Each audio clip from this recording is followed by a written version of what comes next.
반갑습니다. 바다낚시교실 운영자 김문수입니다. 날씨도 추워지고 추워지는 날씨보다도 요즘은 정말 코로나가 굉장히 심각합니다. 낚시는 어디까지나 여가 선용 취미생활이기 때문에 언제든지 여러분들이 건강하시고 또 조금이라도 여가가 생기게 되면 언제든지 즐길 수 있는 그런 취미지만은 건강을 한번 잃게 되면요 회복하기가 어렵습니다.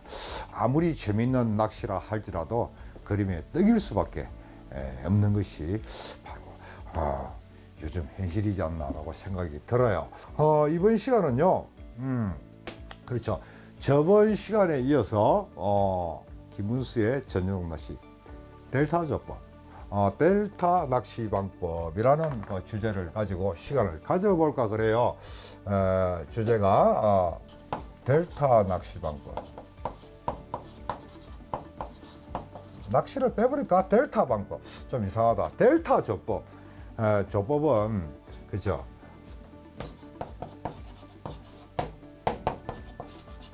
조법은 그 일본 말이에요. 일본에서 유래된 말이니까 크게 뭐 사용하는 데는 뭐 언론의 자유를 가진 대한민국에서 낚시 방법을 조법이라고 한다고 해서 뭐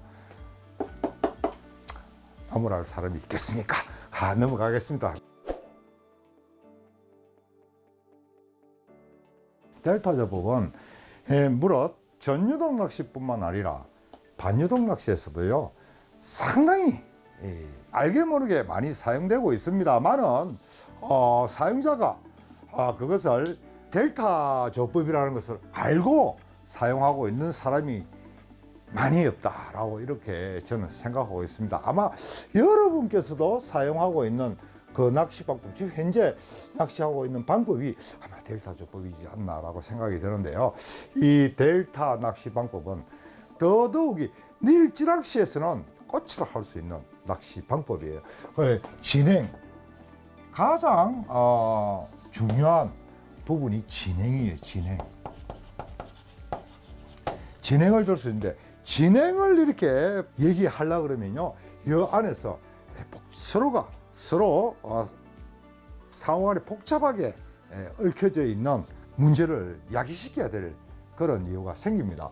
델타 조법이라는 낚시 방법을 어디에서 어떤 경우에 사용해야 되느냐라는 것이 가장 큰 문제가 되지 않을까라는 생각이 들어요. 그럼 얘기를 한번 해봅시다. 첫째, 진행에 의해서 델타 조법은 조류가 행으로 움직일 때 앞으로 쭉 뻗어나갈 때는 안 돼, 할 이유도 없죠. 그냥 조류가 낚시 방법을 도와주기 때문에 할 방법이 없지만, 조류가 좌에서 우로 혹은 우에서 좌로, 조류가 행으로 갈 때, 행으로 갈 때, 그리고 두 번째, 잡어의 성화가 많을 때, 잡어의 성화.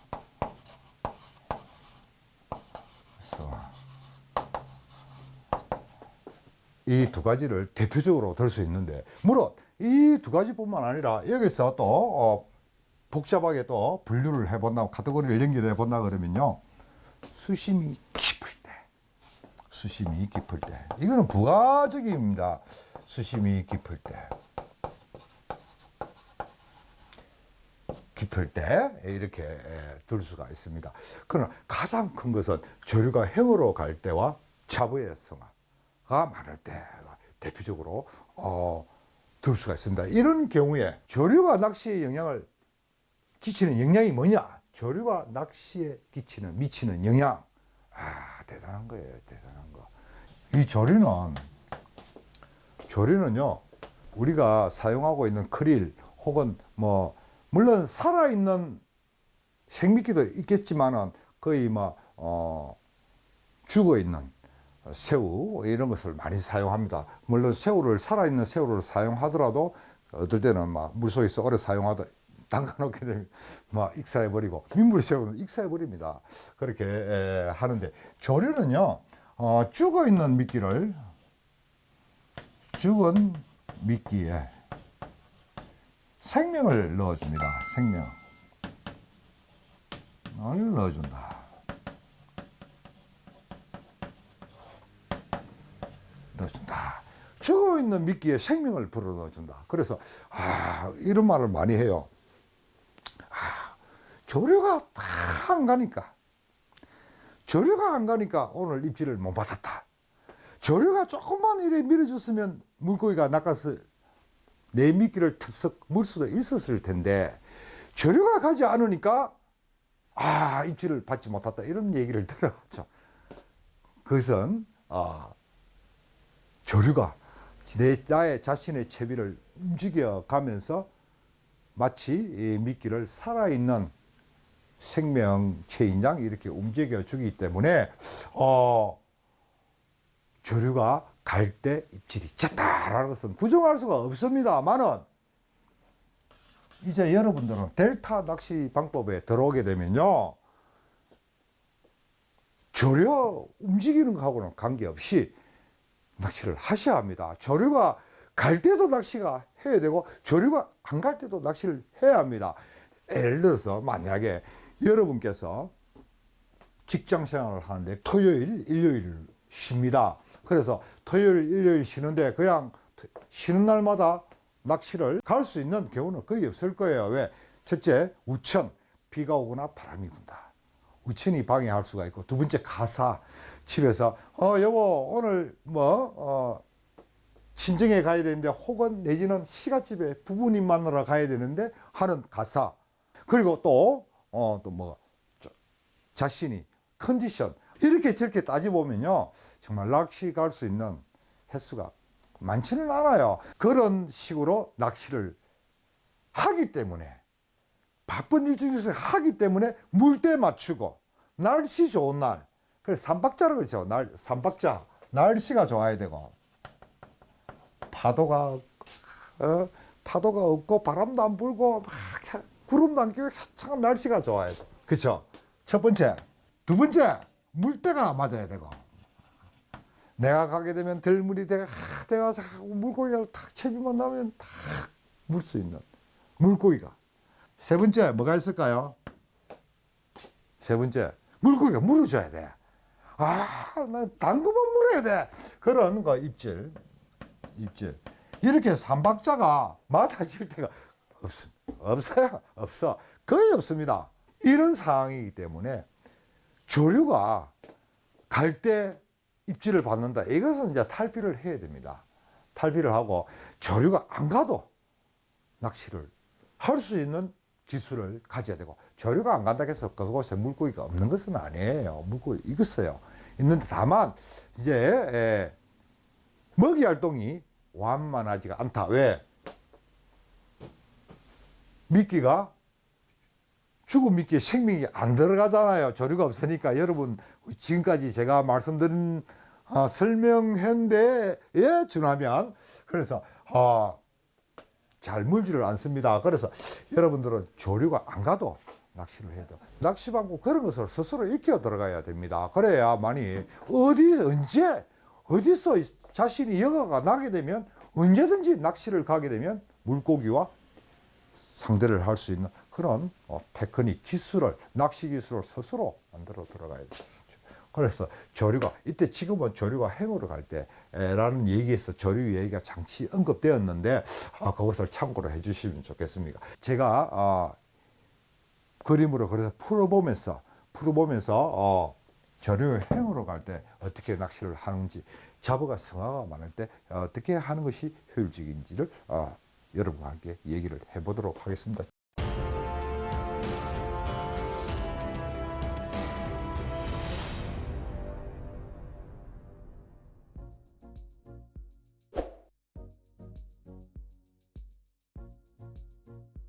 조류가 행으로 갈 때 델타 조법이 가장 효과를 보입니다. 그러나 델타 조법은요, 얼핏 생각하기에는 굉장히 쉽습니다. 여러분들도 이미 하고 있다고 제가 이야기했죠. 여러분들이 이곳에서 이렇게 낚시를 함에 있어서, 예를 들어서 조류가 좌측에서 우측으로 갑니다. 바다를 보고 좌에서 우로 이렇게 조류가 흘러갑니다.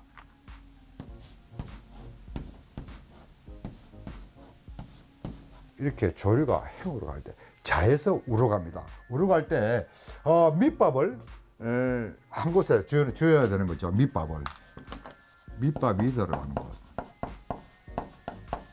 밑밥이 들어가는 곳. 그리고 채비가 들어가는 곳.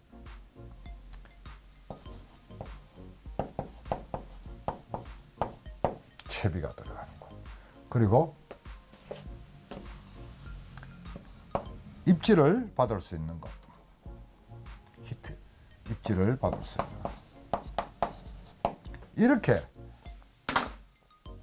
엮어지는 거예요. 이렇게 엮어지는 것을 우리는 델타 조법이라고 그래요. 그래서 여러분들 이게 익히 많이 들어서 알고 있거나 사용하고 있는 사람들도 있으리라 생각이 드는데 잘 맞아지는 사람도 있어요. 그러나 대부분 잘 맞아지지 않는다고 저는 생각합니다. 왜 그런 생각을 하느냐 하게 되면요, 저에게 델타 조법에 대한 질문이 굉장히 많이 와요. 굉장히 많이 한다는 그 이유가 뭐냐 그러면 잘 안 된다는 겁니다. 그 사람들이 델타 조법이 잘 되면 제가 얘기하는 것을 그거 맞다 틀렸다 이렇게 논할 수도 있는 문제인데도 불구하고 저에게 델타 조법이 왜 그게 잘 안 됩니까? 라고 질문을 하는 것은요, 이유는 딱 답은 하나밖에 없어요. 잘 안 된다는 거예요. 잘 안 된다. 그러면 혹자는 그래요. 괜히 해보고 안 되면 김문수 거짓말했다라고 이야기를 하는데, 자신이 해보고 안 되는 그 방법은요, 안 되는 겁니다. 안 되는 거기 때문에 내 말을 그냥 참고적으로 들어야 돼요. 참고적으로 듣고 자기 스타일대로 만들어 들어가야 되는 겁니다. 내 스타일대로 만들려고 그러면 잘 안 될 때가 많아요. 그때는 내가 지금 말씀드리는 것을 참고로 하고 응용해서 자기 스타일대로 자기 채비를 만들어 들어가야 된다는 거죠. 그래서 제가 왜 이렇게 델타 조법이 만들어질 수밖에 없냐 그러면요, 제가 이제부터 설명을 쫙 해 드릴 테니까 부산말로 단디 다 책에 넣으시기 바랍니다. 가장 중요한 것은 포인트가 자기가 어두운 곳에 있는 물고기를 어떻게 낚겠다라는 것이 만들어져야 돼요. 어떻게 낚겠다. 예를 들어서 제가 예를 드는 겁니다. 여기에 자신이 이렇게 낚시를 하는데 여기 수중녀가 하나 있다는 거야.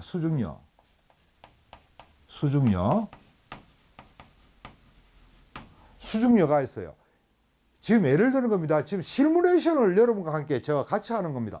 그래서 조류가 이렇게 흘러가는 상황에서는 이 수중녀 위에 표시가 나요.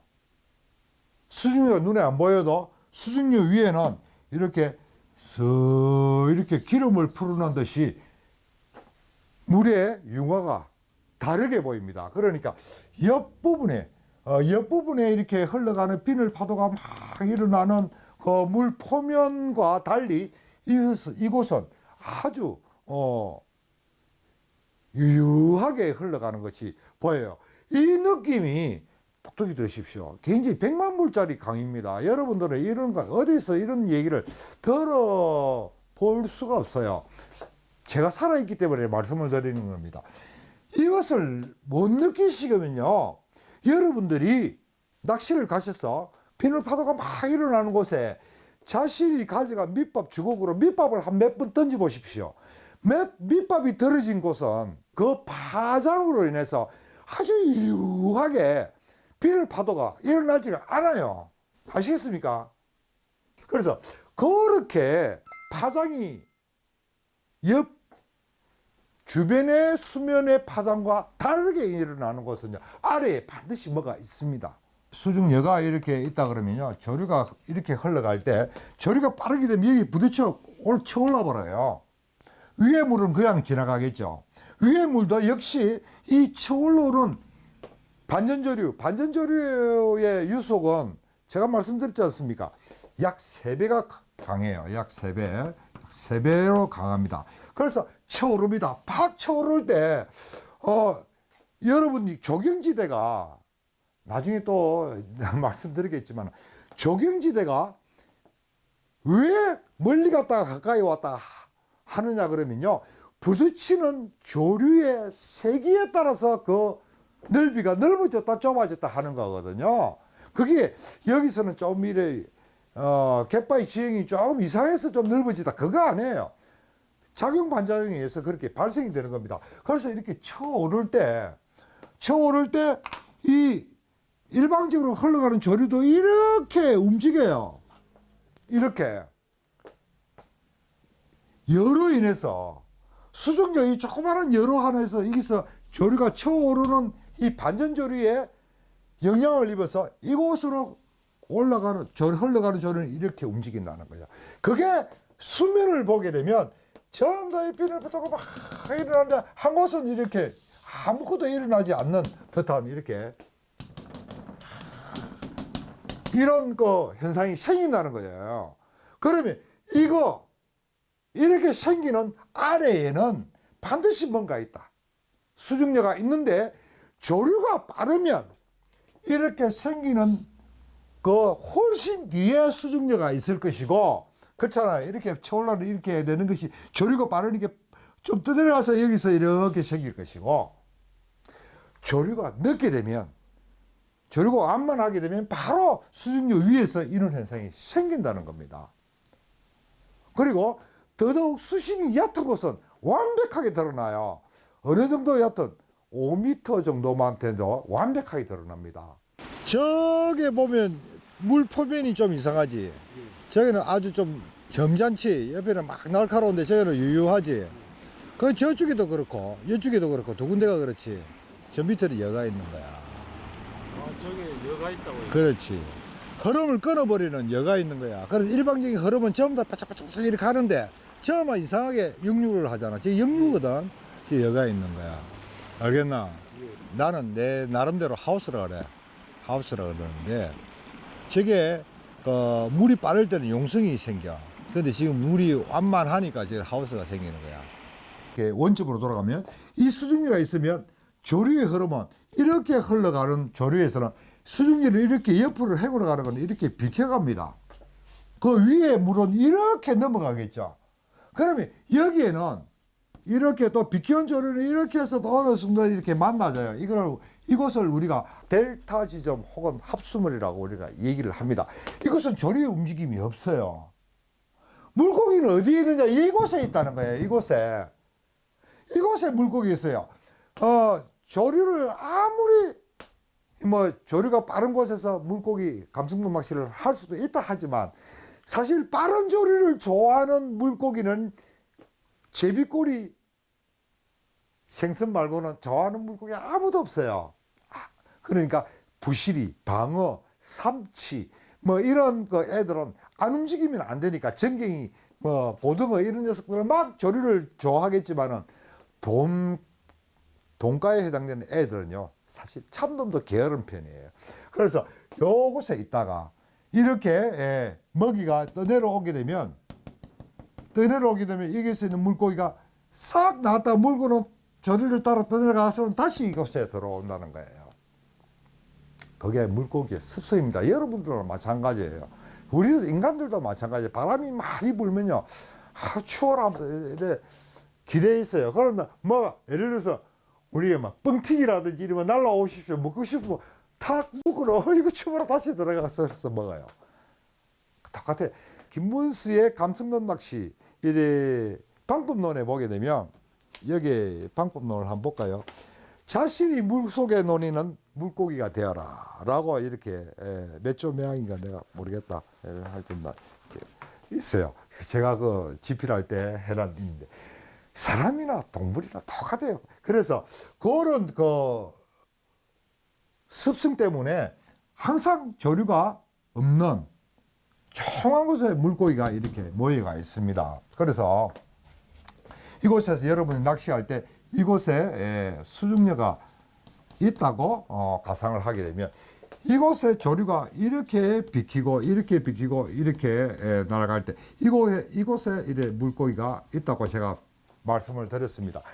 이 물고기를 어떤 식으로 불러낼 것인가 빨리 계산을 하지 않으면 델타 조법이 형성되지를 않습니다. 조류가 행으로 갈 때. 지금 여러분께서는 김문수의 전용 낚시 델타 조법에서 조류가 행으로 갈 때 설명을 듣고 계십니다. 딴 낚시 방법이 아니고. 그래서 이 물고기를 감성돔이라는 녀석을 저곳에 수중류가 있으면 저곳에 물고기가 조류가 이리 가기 때문에 수중류 뒤편에 감성돔이 있을 것이다. 사실이 있습니다. 여러분이 있을 것이다 생각하기 때문에 그곳에 반드시 감성돔이 있어요. 그래서 그 녀석을 앞으로 불러낼 것인지 뒤로 불러낼 것인지 빨리 판단을 하셔야 됩니다. 그래서 이 수중류가 갯바위 가장자리에서 약 한 5m 아니라 그러면 포기하십시오. 앞으로 불러내는 것을 포기하고 바깥에 포인트를 구성해야 된다는 거죠. 애들이 경계심이 굉장히 강하기 때문에 사람 소리는 인기척 나는 대로 잘 나온 줄 않습니다. 아무리 밑밥을 가지고 이렇게 유혹을 해도 잘 나온 줄 않아요. 밖으로 불러내야 되고, 이게 이 거리가 5m 밖이라 그러면요, 5m, 그 7m 정도, 8m 낚시하기 좋죠. 10m 정도면 정말 낚시가 좋아요.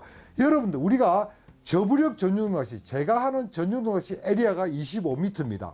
반경 25m라는 거죠.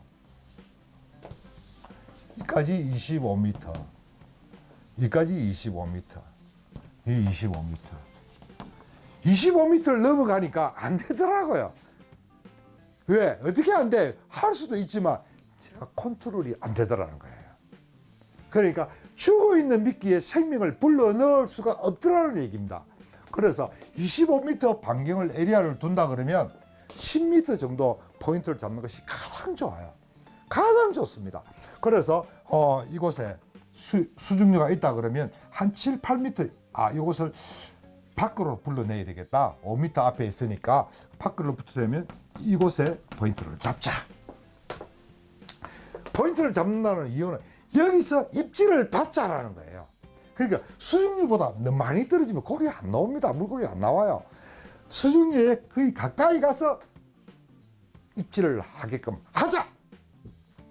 거기 결론이 나왔습니다. 그러면 이곳에 밑밥을 내려줘야 됩니다. 자신이 준비해온 밑밥을 내려줘야 돼요. 물고기는 밑밥이 있는 곳에 모여야 됩니다. 미끼가 하나 내려오면 그걸 쳐다보지도 안 해요. 밑밥이 있는 곳에 왔다가 미끼에 걸려드는 겁니다. 이곳에 포인트를 잡으려고 그러면요, 자신이 가져온 밑밥을 어디에 던져줘야 될 것인가?